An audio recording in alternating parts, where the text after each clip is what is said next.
Prima sospesa, poi licenziata con l'accusa di essere una furbetta del cartellino, protagonista una dipendente del comune di Curtarolo ad incastrarla alle videocamere di videosorveglianza cittadine che l'avevano ripresa in più occasioni fuori dal municipio in orario di servizio oppure in giro per il paese mentre risultava essere in malattia. La dipendente comunale dopo il provvedimento si era opposta rivolgendosi al garante della privacy che ha accolto il suo reclamo, sanzionando con 15.000 euro il comune di Curtarolo, contestando un trattamento illecito dei dati personali. Sotto accusa per il garante le immagini di videosorveglianza delle telecamere che hanno ripreso la donna mentre pranzava al bar nonostante fosse a casa in malattia o mentre usciva dal comune in orario di lavoro. Contestato anche un video registrato con il cellulare da un altro dipendente comunale e inviato alla sindaca Martina Rocchio. La prima cittadina si dice dolorata per questa vicenda e spiega di aver agito in buona fede ed esclusivamente per il bene dell'ente. È una pagina dolorosa che volevo, come dire, chiudere in breve.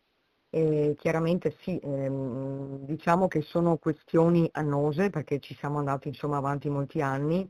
Dal mio insediamento mi è stato appunto fatto presente una serie appunto di atteggiamenti di una delle dipendenti del comune di Curtarolo e di conseguenza ho cercato insomma di attivarmi.